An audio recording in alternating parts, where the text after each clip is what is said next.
家好，我係基灣校園小記者，我係6A 班嘅蘇卓希，喺我隔離呢就係林卓峰。林卓峰你好。你好。咦？你呢度有個銀牌喎，係咩項目嚟㗎？係男子甲組嘅擲壘球。咦？咁你心情係點呢？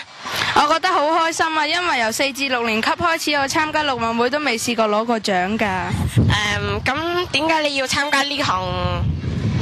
因為我覺得我自己嘅手力會特別好。咁啊，你有冇信心可以再攞好啲成績呢？我都有信心㗎。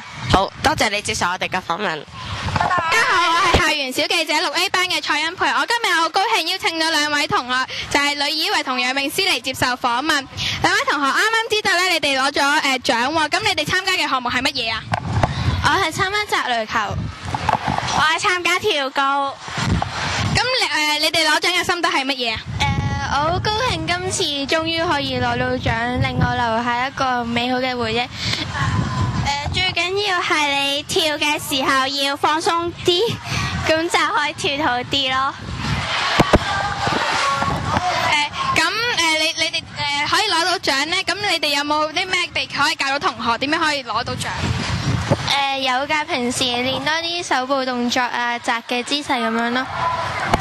其實都冇乜嘢嘅，只要你嗰陣時發揮得好啲，就會比較好咯。好多謝兩位同學今日接受我嘅訪問。好高興邀請到兩位同學，就係葉詠文同學同埋艾少瑩同學去接受我哋嘅訪問。咁呢兩位同學都係攞唔到獎嘅。咁你哋參加嘅項目係乜嘢啊？女子100米賽跑。我參加係站球咯。咁你哋攞唔到獎有啲咩感受啊？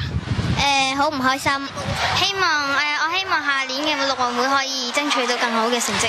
咁喺下年你哋會參加陸運會，咁你哋有啲咩期望呢？期望可以攞到好成績，我都係。今日好多謝兩位同學接受訪問。今日好高興請到兩位男童軍張嘉倫同埋張俊鵬嚟接受我哋校園小記者嘅訪問。張俊鵬啊，你係負責做啲咩㗎？我係幫審主任同埋各老師咧量度各位參賽者跳遠嘅距離。你呢？我都係。咁你哋覺得辛唔辛苦啊？唔辛苦，因為可以幫其他人服務。我都係啊，同埋咧呢度有啲風吹住，覺得都幾涼舒服。